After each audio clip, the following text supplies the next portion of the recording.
Welcome back everybody to another video. You're here with me teaching you step by step how to fix your own car. Today we're doing lower control arms on this 2003 Toyota Tundra. And I'm going to take you through, tell you everything you need to know, and hopefully you can do it yourself. So let's get into it.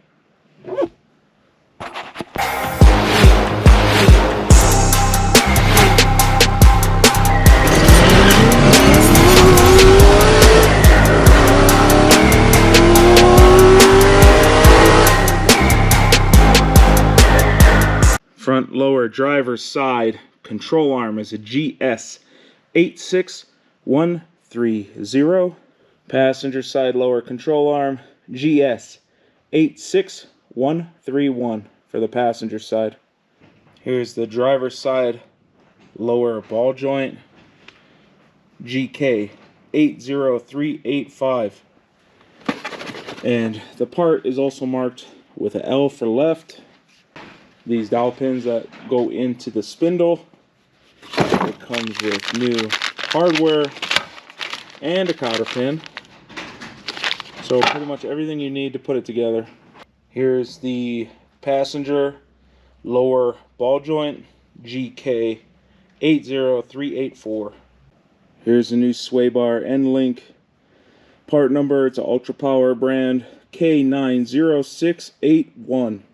It's going to be the same on both sides. Step 1, you're going to jack up the front of the truck, take off both front wheels. Use a 12mm to get rid of these two bolts in the back that hold the skid plate, and a 13mm for the two that are in the front. To get the sway bar end link off, you break it loose first with like a breaker bar or something. Put on a 17mm ratcheting wrench and then a 6mm hex. You're going to set this one to righty-tighty, this one to lefty-loosey, and then you're just going to hold the inside and ratchet the outside off. If you're going to replace the lower control arm, you might as well replace the ball joint. So we're going to do it the easier way, where we remove these 4 bolts here that hold the ball joint to the spindle, and that is all one piece here. And then we're going to take a 22mm. We're going to break these guys loose here. This is the bolt side, this is the adjustment side. Use a 19mm wrench and a 19mm socket to remove this nut and bolt on the bottom control arm. We got a problem here. The last mechanic that was in here, and he put the bolt in from that side and the nut. The other side of the truck was correct. The bolt goes from the front where it actually can come out. Over on this side, it's hitting my axle, so there's no bolt or nut on the bottom anymore. Use a 14mm to remove these 4 bolts here. 2 on that side, 2 on that side. That will remove the lower control arm ball joint from the spindle here. Use a needle nose to remove the cotter pin on this tie rod. Use a 19mm wrench to break loose and remove the tie rod end from the ball joint slash lower control arm.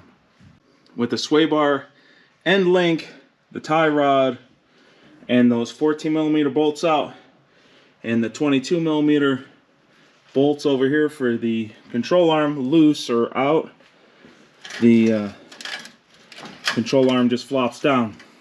On this side we have a 22mm that goes over here straight through. We have 2 19mm here. Use a 19-inch wobbly with a socket or a ratchet here to loosen this bolt. You just need to go till the bolt's pretty much almost flush here. Then this moves up high enough to get this bolt out. Next step is pull this pin. It's like a pin washer deal. You want to pull it out, spin it where the fat end's down, then use one arm or a buddy, push up again on here, and then slide this the rest of the way out. That's now out. Last piece holding it in is the same thing on this side. So we're going to tap this like so. Just pull it out, and then the control arm is pretty much going to fall to the floor, so I need my other hand to grab it. But you see how this works. You put them side by side, they should match. Same bump stop thing there. Now we're going to reverse the steps and put the new one in. Make sure if your pins look like this, take a wire wheel, clean off all this rust so it doesn't seize up inside. Start by putting the arm in. Put that front one in first, and come over here, and you're going to put it in upside down just like you took it out. Put it straight vertical, because that's the way it's going to sit at the end when we're sending it into the shop for an alignment. We got this one pointed straight up. Take the bolt, slide the bolt through. We're going to screw this on. Get that pointed straight up in the groove, like so. And then we're going to tighten down this bolt just a little. And it's being, there we go, pain in the butt. Just go in hand tight like that. Do not use tools yet. On the back, we're going to do the same thing again. So grab the bolt, lift this guy up. I've been using a pry bar, pry it up, put this bolt in, and put the washer slash nut on the other side straight up as well. Then tighten it down. You got all these bolts put back in on both sides like so. Now we're going to put everything back together on the steering rack,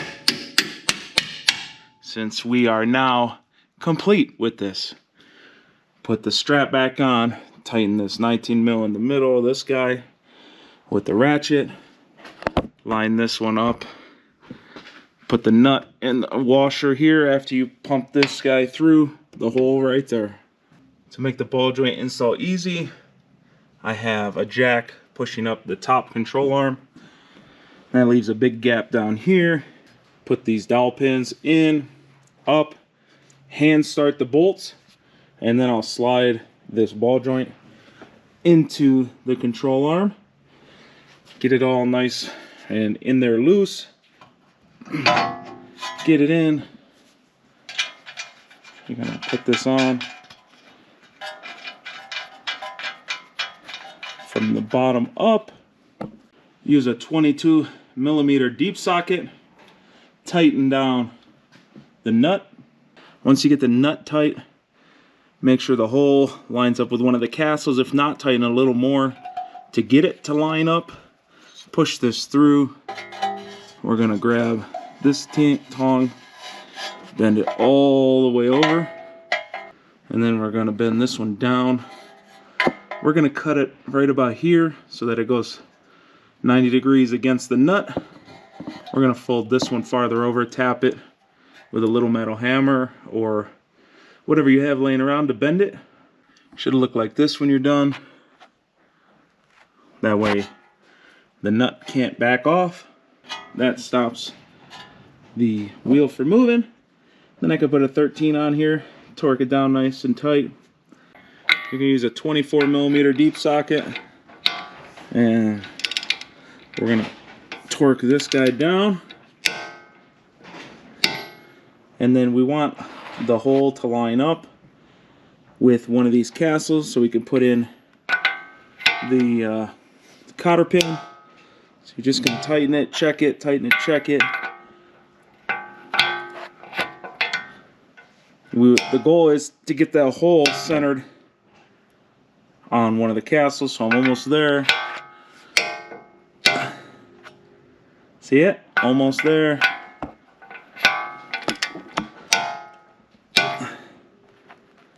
And there we are.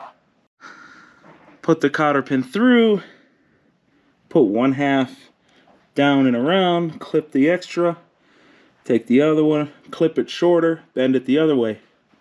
Torque down this bolt that holds the strut to the bottom if you haven't already. You're gonna get it started loose first. You have a bushing, a washer, you put it through, and then you put the other bushing on, the other washer, and then you put the nut on. Just do it by hand for now. And then we go down here, take the nut off this. You drop it, of course, to make your life harder. You get this thing started in the control arm, and you're gonna put this on. Finger tight, like so. I'm gonna go on the other side, grab the other one, and do the same thing. Since this is brand new and doesn't have much friction, you should just be able to use an 18mm deep socket and knock this in with an impact gun.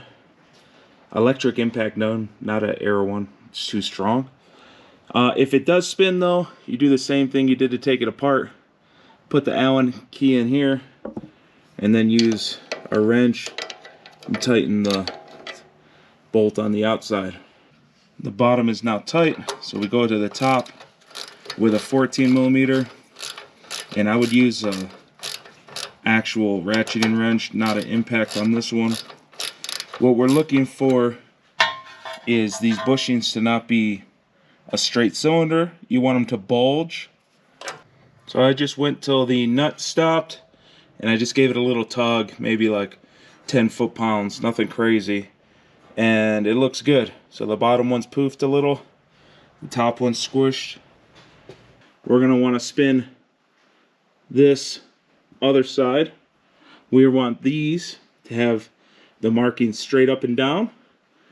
On both of these, there, you just want to turn these 19s here till they're up and down. And then with the weight of the vehicle on the ground, we're going to torque down this one. And then all the way on the other side, we're going to torque this one. Next step is to put both of the wheels on, and we're going to torque down everything else with the wheels on the ground, because you don't want these bushings binding up. So we need to put all the pressure of the truck on the suspension.